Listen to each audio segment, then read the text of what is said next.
많은 사람들이 예수님과 함께 길을 가고 있었습니다. 예수님께서 이들에게 돌아서서 말씀하셨습니다. 누구든지 내게로 오면서 자신의 아버지, 어머니, 아내, 자녀, 형제 혹은 자매를 미워하지 않으면, 그리고 더 나아가 자신의 목숨까지도 미워하지 않으면 내 제자가 될 수 없다. 누구든지 자기 십자가를 지고 나를 따르지 않는 사람은 내 제자가 될 수 없다. 너희 가운데 한 사람이 탑을 세우려고 하는데 우선 앉아서 이 일을 완성하는 데 얼마의 비용이 들지 따져볼 것이 아니냐. 만일 기초공사만 하고 완성할 수 없게 되면 보던 사람들이 모두 너를 비웃기 시작할 것이다. 그리고 이 사람이 공사를 시작만 하고 끝내지는 못했다라고 말할 것이다. 만일 어떤 임금이 다른 왕과 전쟁을 하러 나갈 때 우선 앉아서 10,000명 군사로 20,000명의 군사를 이끌고 오는 자를 이길 수 있을지 헤아려 보지 않겠느냐. 이길 수 없다면 아직 적군이 멀리 있을 때에 특사를 보내어 평화조약을 제의할 것이다. 이와 같이 너희 가운데 누구든지 가지고 있는 모든 것을 버리지 않으면 내 제자가 될 수 없다. 예수님 주변에는 많은 사람들이 머물러 있었습니다. 예수님을 따르는 사람들이 굉장히 많이 있었어요. 예수님께서는 하나님의 나라를 전하러 오신 분, 복음을 전하러 오신 분이니까 당연히 예수님 주변에 사람들이 많이 모이면 좋아하셔야 될 일이죠. 그런데 예수님께서는 주변에 사람들이 많이 모여들어도 별로 그렇게 그 몰려드는 무리에 감동을 못 받으시는 것처럼 보입니다. 오늘 말씀은 예수님께서 제자들을 초청하는 제자도회, 제자의 길로 사람들을 부르는 말씀인데, 이 말씀이 나오기 전에 예수님께서 어떤 설교를 하시냐면 큰 잔치에 대해서 설교를 하시거든요. 내용은 이렇게 간단한 내용입니다. 어떤 사람이 잔치를 배설하는데 잔치를 열기 전에 많은 사람들에게 메신저를 보내서 내가 이런 잔치를 준비하고 있으니 참여해 주십시오, RSVP를 요구하는 거죠. 사람들이 참여하겠다라고 약속을 합니다. 그리고 잔치 때가 돼서 이제 잔치가 준비되었으니 다 우리 집으로 오십시오 라고 얘기를 하니까 사람들이 핑계를 대기 시작합니다. 밭을 사서 제가 못 가겠습니다. 결혼을 했기 때문에 제가 잔치에 참여할 수 없겠습니다. 소 5겨리를 샀기 때문에 시험해보러 가야 됩니다. 겨리는 짐승 2마리를 묶어놓은 거 겨리라고 얘기하죠. 그러니까 소 10마리를 샀기 때문에 밭을 잘 갈 수 있는지 없는지 가서 테스트를 해봐야 되기 때문에 올 수 없다, 이렇게 전가를 전합니다. 주인이 그 얘기를 듣고 분노하면서 이 아름답게 준비된 잔치의 자리에 바깥에 나가서 사람들 다 데리고 와서 채우라, 자격이 없는 사람을 데리고 오라, 이런 뜻이죠. 그래서 사람들을 데려와서 채웁니다. 그런데도 불구하고 자리가 아직도 남았습니다 라고 하니까 들로 나가서 산 울타리로 나가서 사람들을 강권해서 이 집을 채우라, 이런 말씀이 오늘 설교 내용 바로 전에 등장하는 예수님의 설교입니다. 이 이야기의 의미는 뭐냐면, 먼저 초대받은 자가 누구냐면 유대인들이잖아요. 유대인들이 초대를 받았는데 하나님 나라에 들어오기를 거부하고 교만하고 자고하고 완악해졌단 말이에요. 하나님께서 자격 없는 사람들을 하나님의 나라로 부르기 시작하는 거예요. 그게 누구예요? 우리 같은 이방인들이죠. 아직 알지 못하는 사람들이 들어오게 될 하나님의 나라의 모습에 대해서 설교를 해주신 거예요. 강권에서 이 아버지의 집을 채우라, 이게 분명히 예수님의 설교였는데도 불구하고 막상 예수님의 사역의 현장, 목회의 현장에서는 사람들이 몰려오면 예수님은 별로 몰려있는 군중에게 감동을 못 받으신 것 같아요. 아마 예수님께서 지금 서울에서 목회하셨으면 목회는 잘 못하셨을 수도 있을 것 같아요. 사람들이 몰려와야 되는데 몰려오면 예수님께서는 그들을 흩어버리시려고 설교를 하시거든요. 예를 들어서 오병이어 기적의 현장에서 예수님은 정말 열광 환호성을 들으셨어요.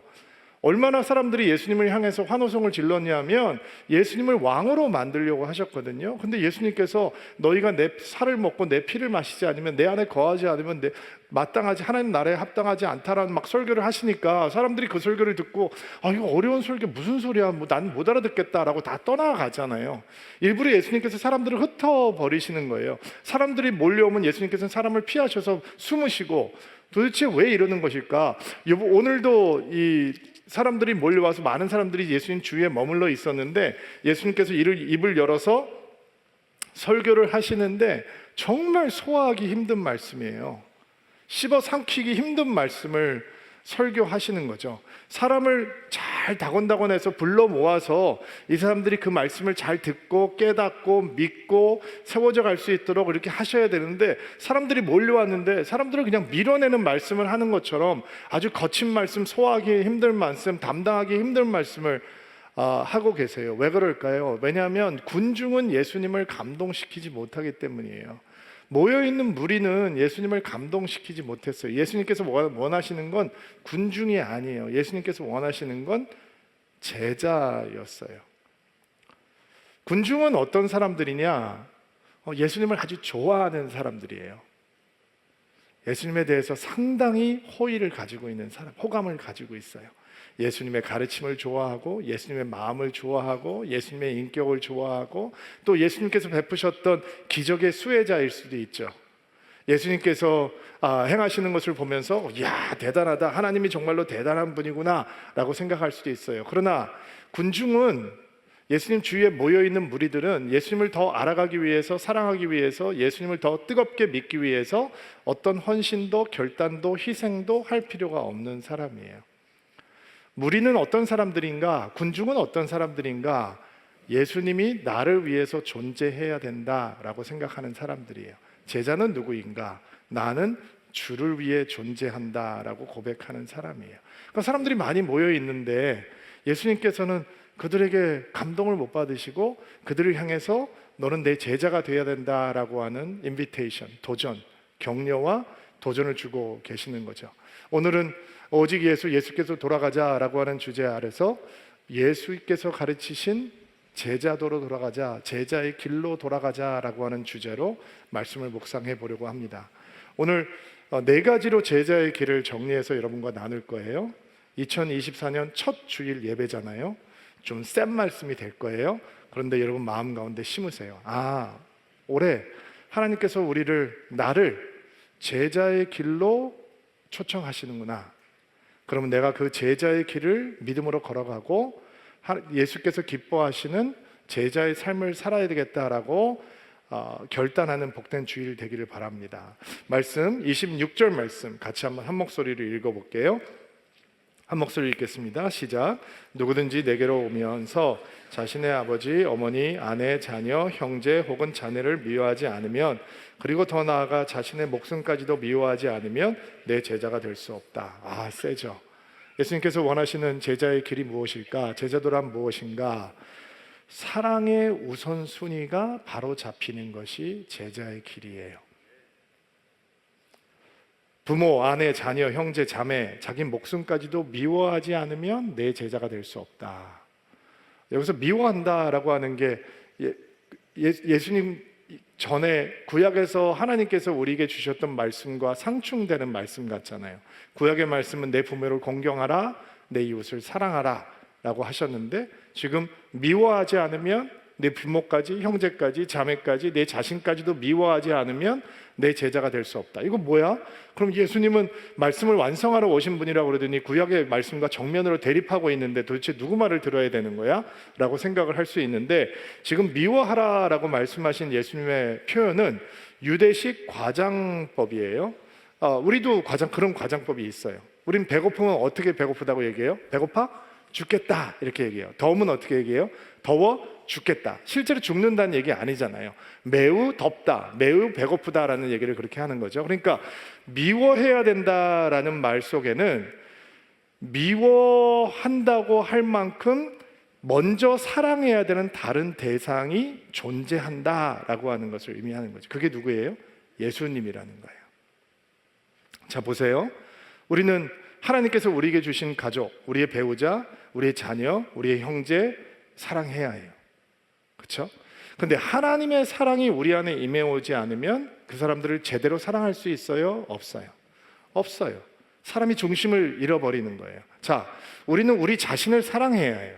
그래야 우리 이웃을 사랑할 수 있어요. 내가 나를 소중하게 여기지 않으면 절대로 우리는 이웃을 소중하게 여기지 못해요. 그래서 내 몸을 사랑한 것처럼 이웃을 사랑하라 라고 주님께서 말씀해 주시는 거예요. 자, 그러면 내가 나를 소중히 여겨야 되는데 대부분의 사람들은 자신을 소중하게 여기고 살지 않아요. 그래서 진흙탕에 굴르는 거예요, 사람들이. 부끄러움도 모르고 짧은 즐거움을 위해서 자기 자신을 소중하게 여기지 않고 죄악에 자기 자신을 던져버리는 거예요. 나를 정말로 소중하게 여긴다면 무엇을 생각하고 무엇을 말하고 무엇을 느끼고 무엇을 하고 어디에 가고 무엇을 먹고 무엇을 마시고 이런 것들이 우리에게 굉장히 중요한 선택의 여지가 돼야 되는데, 내가 나를 소중하게 여기지 않으니까, 하나님이 우리를 소중하게 여기는 것처럼 나를 소중하게 여기지 않으니까 사람들이 자기 맘대로 살아가는 거예요. 그러니까 예수님께서 군중을 향해서 뭐라고 말씀하시냐면, 나를 좋아하는 것으로 충분하지 않다. 나를 향해서 호감을 가지고 있는 것으로 충분하지 않다. 나에 대해서 많이 알고 있는 것으로도 충분하지 않다. 나의 제자가 되려면 내가 너희들의 사랑의 최우선이 돼야 된다라고 말씀하고 있는 거예요. 대부분의 성도들의 마음속에는 이런 그림이 있어요. 예수님의 우리의 사랑의 최우선 순위가 돼야 된다라고 하면 이런 그림이 딱 떠올라요. 100m 달리기를 시작을 하는데 출발선에 예수님이 한가운데 계시고 그 옆에 내 배우자도 있고 내 자녀도 있고 내 친구도 있고 취미도 있고 내 일도 있고 직장도 있고 사업도 있고 뭐 여러 가지가 있는 거예요. 달리기 시합을 하는 거예요. 왜 달리기 시합을 하느냐? 내 마음을 먼저 차지하기 위해서 달리기를 하는 거예요. 그러면 사람들은 신앙의 목표를 어떻게 오해하냐면, 막 달리기를 해서 예수님께서 아슬아슬하게 1등을 하면 된다라고 생각을 하는 거예요. 거봐, 내가 내 배우자를 사랑하는 것보다, 내 자녀를 사랑하는 것보다, 내 커리어를 사랑하는 것보다, 내가 내 자신을 사랑하는 것보다, 내 취미를 사랑하는 것보다 예수님이 단발의 차이로 이기셨잖아. 할렐루야. 예수는 이렇게 믿는 거야. 이렇게 해서 오해를 하는 거죠. 그런데 예수님께서 우리에게 도전을 하시는 건 그런 그림이 아니고요. 이 출발선에 예수님께서 유일한 주자가 되셔야 되는 거예요. 그리고 유일한 승자가 되셔야 되는 거예요. 예수님은 우리의 마음을 다른 사람들과 나누기 원하지 않으세요. 그래서 성경은 하나님은 질투하시는 하나님이라고 얘기하는 거예요. 다른 사람이 예수님과 경쟁 상대가 되는 순간 이미 그 게임은 진 게임이 돼버리는 거예요. 어느 누구도 예수님을 사랑하는 우리의 마음에 들어올 수 없다라고 고백하는 사람만이 진짜 예수님의 제자가 되는 사람들이다라는 거예요. 그러면 예수님이 우리의 최고의 사랑이 되시면 우리 주변에 있는, 우리가 그들을 소중하게 케어해야 되는 사람들은 우리로 하여금 뭐라고 고백하게 되냐면, 그분은 참 사랑이 넘쳐. 우리 엄마는, 우리 아빠는, 우리 형은, 우리 누나는 사랑이 넘쳐. 우리 목사님은 사랑이 넘치셔. 우리 셀장님은 사랑이 넘쳐. 서울드림교회는 사랑이 넘치는 교회야. 이렇게 고백이 되는 거예요. 왜냐하면 그분의 사랑을 받은 사람만이, 그리스도의 사랑이 부음받은 자만이 그분을 최고로 사랑할 수 있고, 그분을 최고로 사랑하는 사람들만이 진짜 나 아닌 다른 사람을, 그리고 나 자신까지도 사랑할 수 있기 때문입니다. 제자도의 첫 길, 제자의 길의 첫 걸음은 그 사랑의 중심을 찾는 것입니다. 사랑의 중심은 예수 그리스도이십니다. 여러분 축복합니다. 2024년 예수님을 향한 사랑이 그 어느 때보다도 깊어지고 뜨거워질 수 있는 은혜가 사랑하는 드림인들과 함께하게 되기를 주의 이름으로 축복합니다. 자, 27절 말씀 볼게요. 두 번째 제자의 길 한번 배워보겠습니다. 27절 읽어주세요. 시작. 누구든지 자기 십자가를 지고 나를 따르지 않는 사람은 내 제자가 될 수 없다.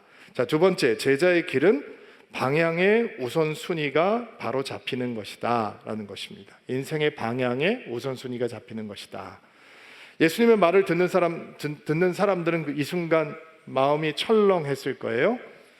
누구든지 자기 십자가를 지고 나를 따르지 않는 사람은, 십자가라는 게 사실은 우리에게는 소망이요, 우리에게는 생명이지만, 예수님께서 이 말씀을 전할 때만 하더라도 십자가라고 하는 것은 로마 사람들이 그 피지배층의 사람들을 공포에 몰아넣기 위한 형틀이었잖아요. 사람을 죽이는 형틀이었기 때문에 십자가를 지라고 사람들이 떠올렸겠죠. 반역의 죄를 지고 사람들이 보는 앞에서 십자가형에 처해서 죽어가는 사람들의 그림을 보았을 거예요. 극심한 십자가, 그 십자가를 지라고? 예수님께 지금 모든 사람들이 십자가 지고 처형을 당해야 된다라고 하는 말씀은 아닌 거죠. 그렇다면 십자가를 지라라고 하는 것은 굉장히 상징적인 의미겠죠. 예수님께서 십자가는 뭐였어요? 예수님께서 십자가는 아버지 하나님께서 예수님 앞에 주신 하나님의 뜻이었죠. 하나님의 뜻이 방향이에요. 방향. 군중은 자기의 방향을 자기가 선택해요. 자기가 원하는 방향으로 가요. 군중은 이렇게 기도해요. 하나님, 내가 이 방향으로 가려고 합니다. 나를 축복해 주십시오. 제자는 하나님, 주님께서 내가 가기 원하는 방향을 보여주십시오. 주님께서 원하는 방향은 어디입니까? 라고 기도해요. 군중은 하나님, 내가 가는 방향이 이 방향이니까 축복해 주십시오. 일이 잘 안 풀리면 실망해요. 화를 내요. 상처받아요. 제자는 하나님, 내가 가야 되는 방향이 어디입니까? 길을 걸어가다가 힘들고 어려운 일이 많으면 하나님께서 보내주신 방향이니 하나님께서 넘어설 수 있게 해주실 것입니다. 흔들리지 않아요. 제자와 군중은 원하는 것이 달라요. 군중은 자기가 원하는 게 기도 제목이고 마음의 소원이에요. 제자는 하나님께서 원하시는 것이 기도 제목이고 하나님께서 원하시는 것이 그들이 나아가야 되는 방향이에요. 이게 쉬울까요? 어려울까요? 어려워요. 여러분, 주님의 뜻을 따라간다라고 하는 건 어려워요. 그러니까 예수님께서도 이렇게 기도하시잖아요. 나는 이 컵을, 고통의 잔을 치워주십시오. 그러나 어떻게 기도하세요? 그러나 내 뜻대로 마옵시고 아버지 뜻대로 하옵소서.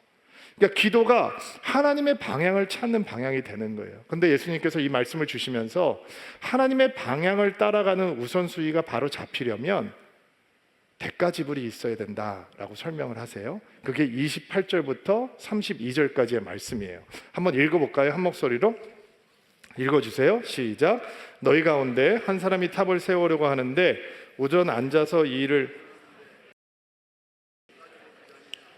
만일 기초봉사만 하고 완성할 수 없게 되면 보던 사람들이 모두 너를 비웃기 시작할 것이다. 30절. 공사를 시작만 하고 끝내지는 못했다고 할 것이다. 만일 어떤 임금이 다른 왕과 전쟁을 하나 나갈 때 우선 앉아서 10,000명 군사로 20,000명의 군사를 이끌고 올 자를 이길 수 있을지 헤아려 보지 않겠느냐. 32절. 적군이 멀리 있을 때 특사를 보내어 평화 조약을. 자, 예수님께서는 나의 방향을 포기하고 하나님의 방향, 예수의 방향을 선택하고 하는 삶을, 제자의 삶을 살기 위해서는 대가 지불이 있어야 된다라고 하는 것을 두 가지 예화를 통해서 알려주고 계시는데, 첫 번째는 탑을 공사하는 거예요.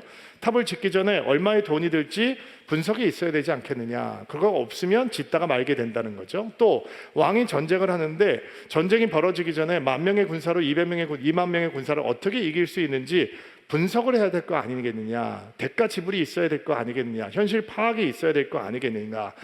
예수님께서 이 말씀을 주시면서 군중들에게 어떤 조언을 하고 계시냐면, 나를 따라다니는 것으로 만족하지 말고 나의 제자가 돼야 되는데, 나를 좋아하는 것만으로 만족하지 말고 나를 진짜 사랑하는 제자가 돼야 되는데, 나를 멀리 떨어져서 호감을 가지고 있는 군중이 아니라 내 옆에 붙어서 내 뜻을 이루는 제자가 돼야 되는데, 그것을 위해서 대가 치를 준비가 돼 있어? 이런 도전을 하고 계시는 것입니다.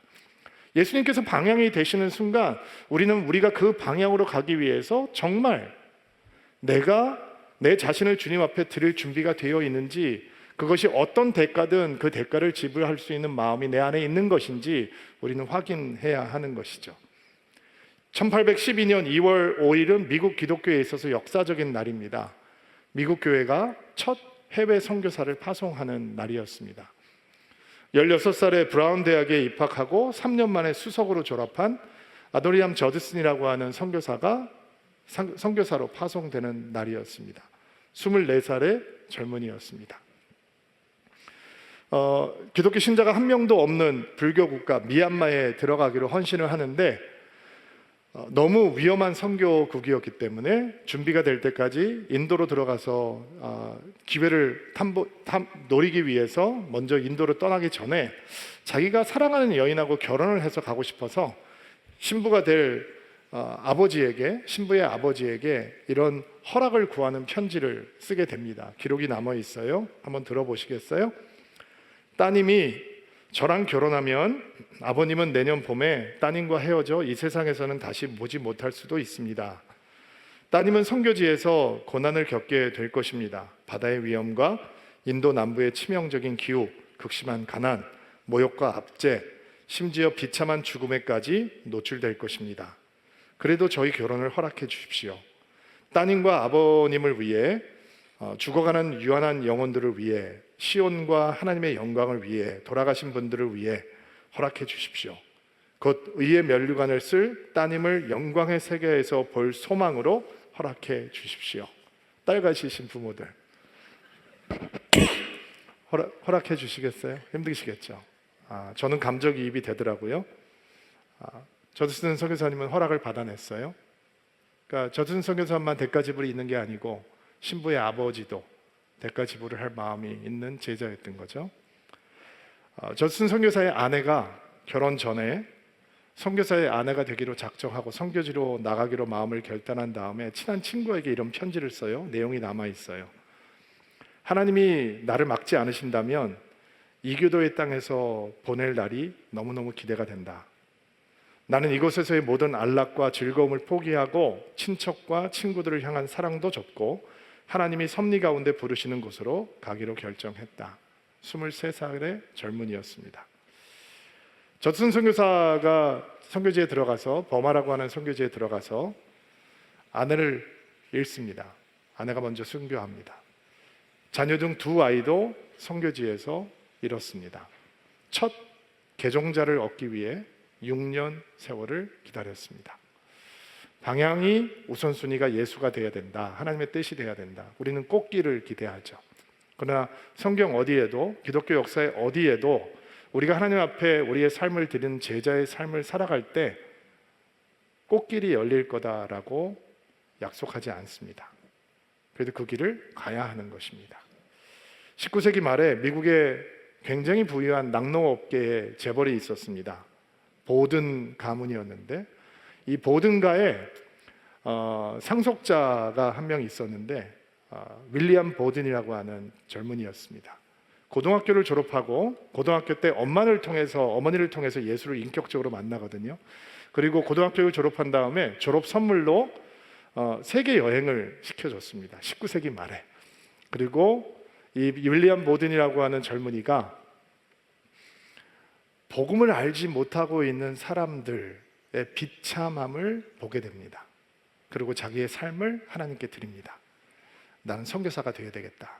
예일대학교 프린스턴에서 신학을 공부하고 미국 최고의 부유한 가문의 상속자의 모든 것을 내려놓고 중국 북부에 있는 무슬림들을 전도하기 위해서 선교사로 헌신을 하게 됩니다. 무슬림을 전도해야 되니까 아랍어도 좀 배우고 싶고 무슬림의 문화도 좀 배우고 싶고 이집트에 가서 선교 훈련을 받다가 25살의 나이에 척추 내막염에 걸려서 죽게 됩니다. 순교를 하는 거죠. 선교지도 못 나가보고 선교를 준비하다가 죽어갔어요. 그의 쓰던 성경이 그의 어머니에게 전달이 되었는데 성경에는 이런 메모들이 적혀 있었다고 합니다. 그가 자기가 상속받은 모든 유산을 선교단체에 기부를 한 날 그는 No reserve, 남김없이 라고 하는 메모를 써놓았다고 합니다. 아버지의 회사에서 나는 더 이상 일할 수가 없을 것 같습니다. 나는 평생 선교사로 나를 헌신합니다.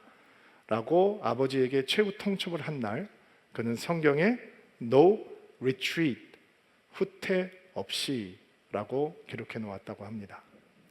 25살의 나이에 그렇게 꿈꾸던 선교지를 밟아보지도 못하고 허무하게 인생을 마무리하던 바로 그 시기 그는 No regrets, 후회 없이 라고 기록해 놓았다고 합니다. 지난 2000년의 선교 역사상 이렇게 강렬하게 우리의 마음을 두들기고 감동하는 짧은 메모가 있을 수 있을까? 남김없이, 후퇴 없이, 후회 없이. 여러분, 제자는 그런 고백을 할 수 있는 방향을 걸어가야 됩니다. 저희들은 목회라고 하는 방향을 향해서 그렇게 걸어갑니다. 모든 사람이 목회를 하는 건 아니잖아요. 여러분은 젊은 삶의 자리가 있습니다. 어떤 사람은 학교가 삶의 자리이고, 어떤 사람은 일터가 삶의 자리이고, 어떤 사람은 가정이 돌보는 것이 열의 삶의 자리입니다. 그러나 제자의 고백은 똑같아야 합니다. 남김없이, 후퇴 없이, 후회 없이 예수라는 방향을 향해서 나아갈 때 우리는 군중이 아니라 제자가 되는 것입니다. 자, 33절 말씀, 주님께서 가르쳐 주시는 제자의 길에 대해서 또 배워볼게요. 33절 말씀 읽어주시겠어요? 시작. 이와 같이 너희 가운데 누구든지 가지고 있는 모든 것을 버리지 않으면 내 제자가 될 수 없다. 세 번째, 예수님께서 가르쳐 주시는 제자의 길, 제자도는 소유권에 대한 우선순위가 바로 잡히는 것입니다. 이것도 소화하기 힘든 말이죠. 가지고 있는 걸 다 버리라고 그러니까, 많은 것도 없는데도 버리기가 힘드니 있는 사람들은 얼마나 힘들겠어요? 소유에 대해서 우리가 민감하기 때문에 더 이 말씀을 받아들이기가 쉽지가 않겠죠. 그러나 예수님께서는 우리를 너무 잘 알고 계시는 거예요. 예수님께서 뭐라고 말씀을 하시냐면, 너희 재물이 있는 곳에 너희 인감 도장이 있다, 이렇게 말씀하시지 않잖아요. 너희 재물이 있는 곳에 너 마음이 있다. 그러니까 예수님 지금 무슨 얘기하는 거예요? 마음 얘기하고 계시는 거예요. 왜 재물을 포기하라고 하시는가? 거기에 우리 마음이 있기 때문에 마음 달라라고 말씀하시는 거예요. 재물의 마음을 빼앗기지 말라. 두 주인을 섬길 수 없다. 군중의 재물관은 내 거다라는 재물관이에요. 내 소유다. 제자의 재물관은 맡겨진 것이다 라고 생각을 하는 거예요. 군중은 자기 거다라고 생각하니까 아까워요. 인색해져요. 하나님을 향해서도. 근데 제자는 자기 게 아니니까, 맡겨진 거니까 하나님을 향해서 인색해질 필요가 전혀 없는 거예요. 주님 것을 주님께 드리는데, 그게 어떻게 인색해지겠어요? 군중의 재물관은 철저하게 자기가 소유권을 가지고 있다라고 하니까 모든 것을 자기가 결정해야 되고, 제자의 소유관은 청지기의 소유관이니까 나는 충성스럽게 관리하다 주님께 돌려드리겠다라고 얘기하는 거고, 이거 하나는 확실해요. 여러분이 군중이건 제자이건 언젠가는 우리가 주님 앞에 서게 될 것입니다. 아멘이죠. 모든 사람들은 주님 앞에 섭니다. 그러면 여러분이 주님 앞에 설 때 화폐 교환이 이루어져야 됩니다. 이 땅의 화폐는 천국 뚫지 못합니다.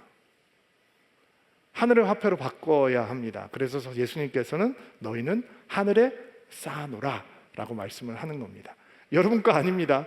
주님의 것을 주님 앞에 쌓아놓는 것입니다. 그러니까 하나님을 향해서 인색해질 필요도 없고, 나에게 맡겨진 것은 하나님께서 잠시 주신 것이니 잘 관리하고 하나님의 영광의 천국에 쌓아놓는 연습을 하는 것이 제자의 삶이다라는 것입니다. 여러분, 소유가 여러분의 주인이 못하게 하셔야 합니다. 오직 예수만이 주인이 되시고 우린 선한 청지기의 삶을 살아간다라고 하는 것이 제자의 길입니다. 마지막으로 34절, 35절 말씀 읽어볼게요. 시작. 소금은 좋은 것이지만 그것은 땅에도 거름에도 아무 쓸모없어 밖에 던져질 것이다. 들을 귀 있는 사람은 들어라. 자, 네 번째, 예수님께 배우는 제자의 길은 사명의 우선순위가 바로 잡히는 것입니다. 소금의 역할이 무엇입니까? 짠맛을 내는 거죠. 간을 내게 해야 되고 부패를 방지하는 것입니다. 그런데 짠맛을 잃어버리면 이 소금은 무용지물입니다. 세상이 어둡다고 합니다. 빛이 없어서 그렇습니다. 그럼 누가 비칩니까? 예수님께서 비치시고 그 빛을 받아서 세상을 비치는 빛이 성도입니다. 우리가 사명이 있는 사람들입니다. 군중은 사명 감당할 필요 없습니다. 자기만을 위해서 살아가니까 사명은 군중에게 중요하지 않습니다. 그러나 제자에게는 사명이 중요합니다. 나에게 주신 소명이 중요합니다. 내가 짠맛을 내고 부패하지 않는 기능을 감당하고 세상의 빛이 되는 것이 제자들에게는 중요합니다. 군중은 세상을 바꾸지 못합니다. 아무리 많아도 세상은 군중 때문에 변하지 않습니다. 세상은 제자 때문에 변하는 것입니다. 한국 인구의 30%가 예수 믿는 교회 다니는 사람이다.